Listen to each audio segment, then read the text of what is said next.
But we also know that there have been infringements on free speech that actually affect not just the British. Of course, what the British do in their own country is up to them. Let's go, JD. We're putting you on stage. Great. Yeah, look, I said what I said, which is that we do have, of course, a special relationship with our friends in the UK and also with some of our European allies. What happens when the world's richest man calls your prime minister an authoritarian criminal? Keir Starmer is finding out the hard way after Elon Musk's explosive comments sent shockwaves through British politics. The timing couldn't be worse for Starmer, whose Ukraine peace initiative has already been ridiculed by global leaders. But there's a larger pattern emerging that few are discussing.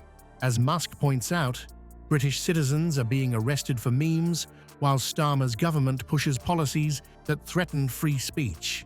This video connects these dots to reveal why Trump, Vance, and even members of Starmer's own party are now questioning whether he's fit to lead one of the world's oldest democracies. Before we move on, I'd like to ask you a small favor. If you appreciate this content, please take a second to like this video and subscribe to the channel. Over 98% of you watch the videos without subscribing. It costs you nothing, but it makes a huge difference to us. So, did you click the subscribe button? Great! Thank you so much. Now, back to the video. Elon Musk's explosive tweet accusing Keir Starmer's government of arresting people for memes wasn't just social media hyperbole. Well, no, I mean, certainly we wouldn't want to reach across US citizens, and we don't, and that's absolutely right. But in relation to free speech in the UK, I'm very proud of our history there. We discussed all this. In his remarks at the Munich Security Conference, Vice President Vance condemned free speech violations in the UK, particularly. Could you respond? What is your message? I have an idea. We have the man right here. Come on. It exposed a disturbing pattern of free speech suppression that's been quietly intensifying across the UK. While Starmer publicly champions the virtues of open discourse and democratic values, his government's actions tell a completely different story. Take the case of 51-year-old Joseph Kelly, who was arrested, charged, and convicted for posting an offensive tweet about Captain Sir Tom Moore, or the shocking arrest of a woman in Merseyside for silently praying outside an abortion clinic. These aren't isolated incidents. They're evidence of a systematic crackdown on speech that doesn't align with government-approved viewpoints. What's particularly concerning is how police resources are being diverted to monitor social media while serious crime goes unpunished.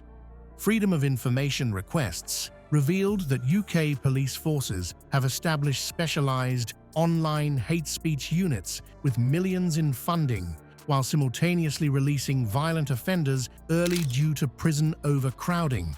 One must question these priorities when knife crime continues to plague British cities, while officers are busy investigating jokes on Twitter. The timing of Musk's criticism is particularly telling, coinciding with leaked documents showing Starmer's government has been quietly pressuring American tech companies to implement UK-specific censorship protocols. Internal memos from one major platform revealed that UK government officials requested removal of content that was legal but harmful, a dangerously subjective standard that gives authorities unprecedented control over public discourse. When confronted about these allegations during a press conference at 10 Downing Street, Starmer's response was telling. Rather than addressing the substance of Musk's claims, he dismissed them as distractions and quickly pivoted to other topics. This refusal to engage with legitimate criticism speaks volumes about his administration's approach to accountability. Meanwhile, the UK government continues expanding its surveillance apparatus at an alarming rate. The recently expanded Online Safety Bill grants authorities powers that far exceed those in comparable democracies like Canada, Australia, or Germany. The bill's vague language around harmful content creates a chilling effect on speech, with penalties severe enough to bankrupt most independent media outlets for a single violation. These domestic policies aren't disconnected from Starmer's diplomatic failures. They spring from the same authoritarian mindset. A leader who believes citizens need protection from offensive memes is unlikely to grasp the complexities of international relations or the principles that underpin free societies. The man who arrests citizens for social media posts thought he could negotiate peace between nuclear powers. Starmer's Ukraine proposal wasn't just rejected, it became an international spectacle that exposed the fundamental flaws in his approach to leadership both at home and abroad. When Keir Starmer unveiled his ambitious Ukraine peace proposal, he clearly hoped to establish himself as a diplomatic heavyweight. Positioning himself as a potential intermediary between Moscow and Washington, Starmer believed his plan would showcase Britain's continued relevance on the world stage. Instead, it revealed something far more damaging: a naive understanding of geopolitical realities that global leaders immediately recognized and publicly rejected. Donald Trump's response was particularly brutal. During a campaign rally, he transformed Starmer from respected ally to political punchline in minutes. How can he be a reliable, trustworthy partner when he says things that are demonstrably false on such an important issue? Trump asked the crowd, who erupted in laughter. This wasn't just routine political criticism, it was a fundamental rejection of Starmer's credibility as a world leader. J.D. Vance's assessment was equally devastating. Britain needed strong leadership, not someone who was clueless about global politics, he stated, connecting Starmer's diplomatic blunders directly to his authoritarian approach at home. The connection wasn't lost on attendees at high-level diplomatic meetings, where Vance explicitly linked Starmer's failed Ukraine strategy to his government's heavy-handed approach to free expression. What makes this international humiliation particularly significant is how quickly Starmer's reputation collapsed.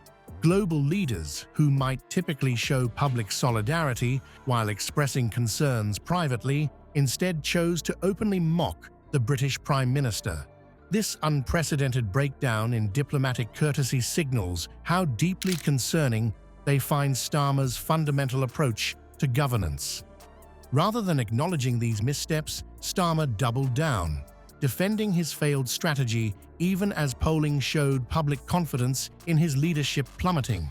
This defiant stance only reinforced the perception that he's dangerously out of touch with both international realities and domestic concerns. Perhaps most alarming for Starmer is the crisis now brewing within his own party. Internal Labour documents reveal growing dissent and murmurs of potential leadership challenges. Party insiders have begun questioning not just his diplomatic failures, but his overall fitness to lead. Without a dramatic course correction, whispers of rebellion threaten to become open challenges to his authority. What we're witnessing with Keir Starmer isn't just a series of isolated missteps, but rather a revealing pattern that strikes at the core of democratic leadership. History tells us something profoundly important here.